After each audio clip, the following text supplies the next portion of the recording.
प्रभात।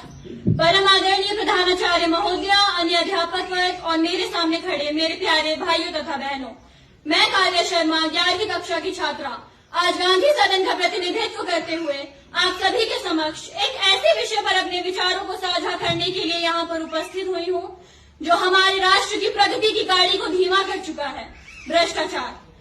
वही भ्रष्टाचार जो हमारे देश के विकास की राह में बाधा बन चुका है। मैं आशा करती हूँ कि आप सभी मेरे विचारों को ध्यानपूर्वक सुनेंगे व मुझसे हुई गलतियों को भी क्षमा करेंगे। भ्रष्टाचार है क्या?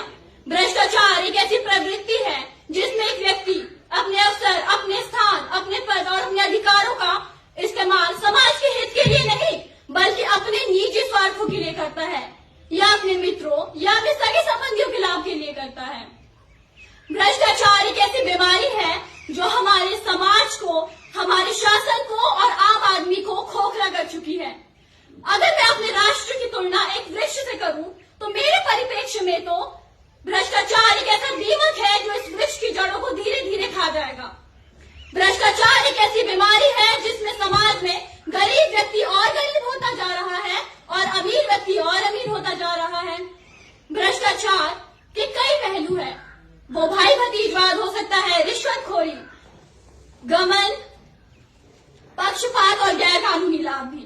भ्रष्टाचार तब कायम होता है जब एक युवा जिसके पास प्रतिभा हो परंतु उसे नौकरी ना मिलके किसी ऐसे युवा को नौकरी मिल जाए जो रिश्वत देकर नौकरी ले चुका हो। क्या उसके मन में ये नहीं आएगा कि उसकी प्रतिभा व्यर्थ हो चुकी है? भ्रष्टाचार तब कायम होता है जब सरकार योजनाएं चलाती है, जरूरतमंदों के लिए पैसा भेजती है लेकिन वो पैसा जरूरतमंदों तक पहुंच ही नहीं पाता है। क्यों? क्योंकि उसी सरकार के अधिकारी बेईमानी से घोटाला करके उस पैसे को गुम कर देते हैं। जरूरतमंदों के मन में नहीं आएगी क्या सरकार ने उनकी मदद नहीं की। भ्रष्टाचार एक ऐसा दैत्य है जो हमारे समाज के विकास को रोक चुका है, समाज की प्रगति को रोक चुका है, राष्ट्र को खोखला कर चुका है। और हम तो सीना चौड़ा करके कहते हैं कि मेरा देश तरक्की कर रहा है। मेरे साथियों, ये देश तब तक तरक्की नहीं कर पाएगा जब तक हम लोग इस भ्रष्टाचारी रूपी दैत्य से नहीं लड़ जाएंगे। भ्रष्टाचार केवल दूसरों की गलती नहीं है। भ्रष्टाचार को हम तब बढ़ावा देते हैं जब सड़क पर चलते हुए ट्रैफिक पुलिस से बचने के लिए चुपके से 100-200 रुपए पकड़ा देते हैं। अपने नैतिक नियमों का उल्लंघन करके हम भी भ्रष्टाचार को बढ़ावा देते हैं। स्कूल की परीक्षाओं में या किसी शिक्षण संस्थान की परीक्षाओं में नकल करके भी हम इसे बढ़ावा दे रहे हैं।